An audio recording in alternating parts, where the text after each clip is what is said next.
Hey, reminder that water is being shut off today. If you're Great Oaks and in my area, your water will be shut off until 5 o'clock today. Just so you know, don't panic. And if you do realize that your water's been shut off, you're going to have to do some stuff. Like when you open a valve, you might want to take out the filter underneath the spigot because you're going to get a lot of sediment. Just be careful of that. If you have any questions, let me know. California is not the highest state for electricity or for energy, believe it or not. I just saw this article here. There's many more states out there that have crazy high. The problem is it's not just California increasing their electricity rates. Mississippi, Oklahoma, and Alabama are also showing huge jumps in electricity rates. Why is that? They're not giving a reason why. Connecticut had the highest average electricity bill at $254, followed by Arizona and Texas. However, I went to this link right here, and I'll show you that in a second. States with the lowest average bill in August 2024 were Washington, Montana, and Wyoming.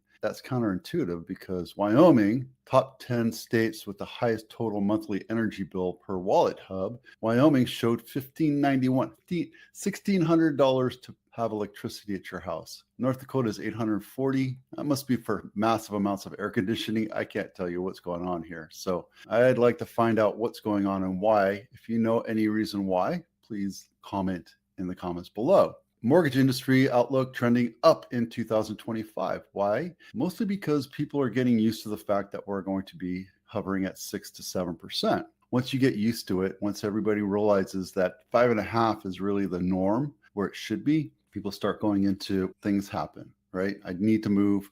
I have to move. I'm being relocated, death in the family, whatever, stuff's happening. Also says that we're losing a lot of loan officers in the industry, which is crazy because I mentioned this before. We said that there's going to be huge pouring of real estate agents getting out of the industry. That really hasn't. It's happened, but it hasn't happened. And the reason why agents get out of the industry is because they're just done with it. But we don't have the mass exodus that we thought was going to happen because it's just easy to keep your license. And if you belong to a broker that's like I work with Real Broker, and it's like $500-400 a year just to stay with them. I have the other fees that I have in the MLS and the key and all that other stuff, but it's a very low barrier to entry, and it's a low cost of maintenance to stay in real estate if you don't do a whole lot of business. According to the Bureau of Labor Statistics, mortgage industry employment declined 35% over the last 3 years. That's crazy. So Fitch upgrade is partly due to Fannie Mae's forecast of mortgage originations to rise 14% year over year in 2024, and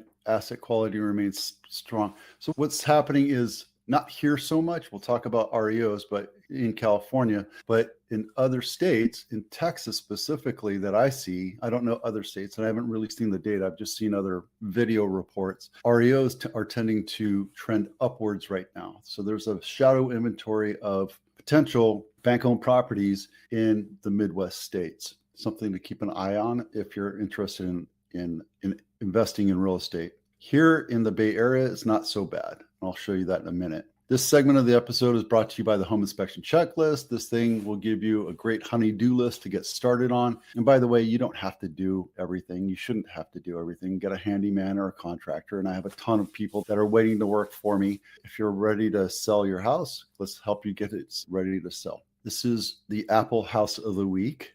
4-bedroom, 2-bath, a mere $2 million for 1,500 square feet, built in 1961. These little Rancho Rinconada homes, flat roofed homes, were designed for just building shacks, getting them up and sold as quickly as possible for $20,000-$30,000 back in the 60s. What people are living in Sunnyvale, Santa Clara, and Cupertino, these Rinconada homes are basically there for the value of the land, so you can put up mini mansions. Because look at this, for $2 million, this is what you get for $2 million Cupertino next to Apple.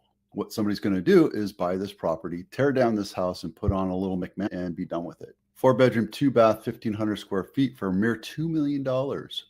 Mountain View Home of the Week is Velarde, not my listing. 2-bedroom, 2-bath, 1,400 square feet, built in 1938. And it looks like maybe that's the house and that's the garage. I don't know.